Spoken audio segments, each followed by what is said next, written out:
परमादरणीय सत्संग प्रेमी भाइयों तथा धर्मशिलागण, जीवन का शुभारंभ श्रवण से ही शुरू होता है। आप लोग आए हैं, मैं इसको आध्यात्मिक पाठशाला भी कहता हूँ। जैसे भौतिक पाठशाला, स्कूल, कॉलेज में बच्चे सब जाते हैं, सुनते हैं, डॉक्टर का सुनते सुनते डॉक्टर बन जाते हैं, इंजीनियर का सुनते सुनते इंजीनियर बन जाते हैं, मतलब जैसे का सुनते हैं वैसा बन जाते हैं।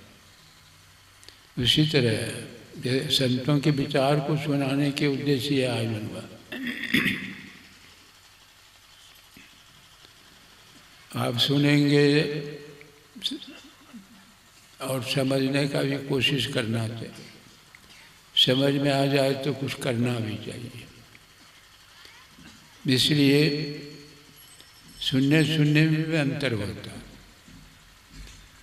एक तो बहुत गौर से सुनते हैं लोग, एक तो ऐसे हैं जो सुनते हैं इस कान से दूसरे कान से निकाल देते हैं। तो आप गौर से सुने। अब सवाल है कि वेद भगवान कहते हैं जगत प्रसव कर्ता का तत्व ज्ञान प्राप्त करना। जगत प्रसव कर्ता किसको कहा, ये सवाल उठता है। उसका तत्व ज्ञान प्राप्त करने से लाभ क्या है और तत्व ज्ञान प्राप्त करने की क्रिया क्या है।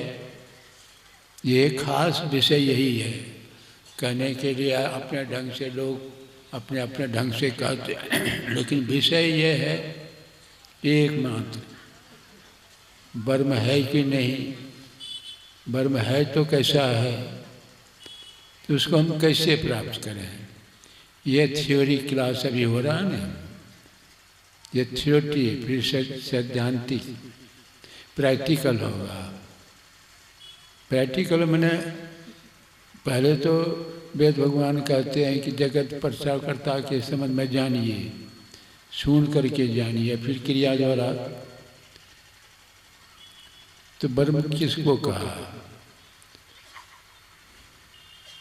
वैसे शास्त्रों में पहले यह जान लेना चाहिए कि दो विचार के लोग संसार में, दो विचार के लोग, एक तो ब्रह्म की अस्तित्व सत्ता को कबूल नहीं करते, कहते हैं कुछ नहीं है, परमात्मा नाम की चीज़ कुछ नहीं है, खाओ पियो मौज करो, यावत जीवत सुखम जीवेत ऋणम कृत्वा घृतम पिबेत।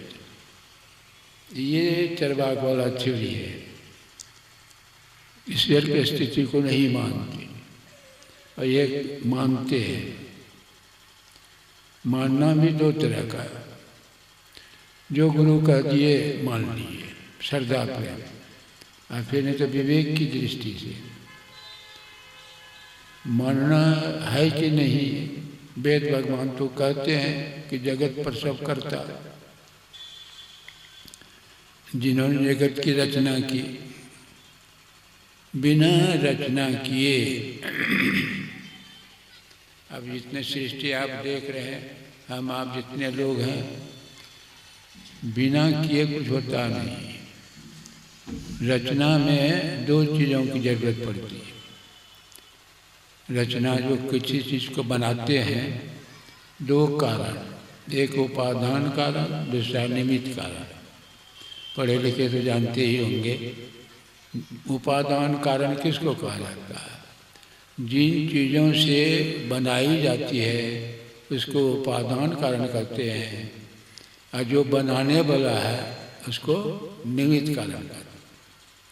जैसे बर्तन बनाते हैं कुम्हार सब, तो बर्तन बनाने के पहले क्या करते हैं, मिट्टी चाहिए, चाक चाहिए, डंडा चाहिए, और उसके बाद बनाने वाला कुम्हार। जिन चीज़ों से ये समान नहीं रहे तो कुछ बने नहीं, और समान जाने के बाद बनाने वाला नहीं रहे तो कुछ बने भी नहीं। तो जगत प्रसव करता परमात्मा। परमात्मा जैसे हवा, आप देखिए आकाश से हवा की उत्पत्ति होती है, हवा से अग्नि की, अग्नि से जल की, जल से मिट्टी की। आप विचार करिएगा तो समझ में आएगी। मूल कारण यह सृष्टि का, ये 5 तत्वों में सबसे पहले का आकाश, सबसे पहले का 5 तत्व में आकाश है। आकाश से हवा की उत्पत्ति, विचार कीजिए, हवा से अग्नि की उत्पत्ति, अग्नि से जल की उत्पत्ति और जल से मिट्टी। अब इससे समझिए,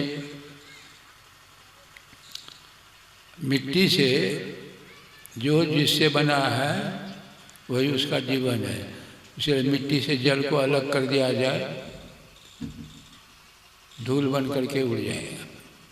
आप 2-4 हाथ जमीन की खुदाई करते हैं, फिर 10, 20, 100, 1000 फीट खुदाई कीजिए, देखिएगा यह पृथ्वी जल पर तैर रही है। इसलिए कहते हैं 3 हिस्सा जल और 1 हिस्सा मिट्टी। नक्शा में आप देखते हैं सागर चारों तरफ से, खाली देश सब जो है थोड़ा थोड़ा टापू के तरह।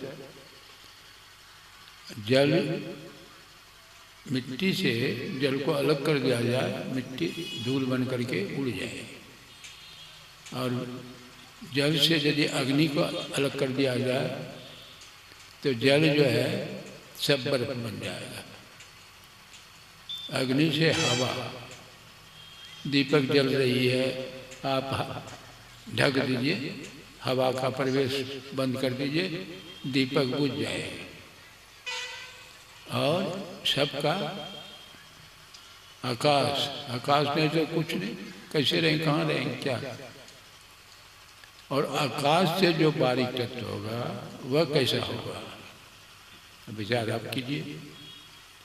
तुलसीदास ने रामायण में वर्णन नहीं किया, नव 100 अमित अवकाशा, 100 करोड़ आकाश जिसमें अट जाए। 100 करोड़, 1 करोड़ की बात नहीं होती, ऐसे ऐसे कितने ब्रह्मांड है, कोटि कोटि ब्रह्मांड में देखा तुलसीदास। 100 करोड़ आकाश, तो आकाश बद कहिए, जो लक्षण आकाश को सोई ब्रह्म को जान। लेकिन अंतर क्या है, आकाश तो जड़ है, ये 5 तत्व जो है जड़ है। जो लक्षण आकाश को सोई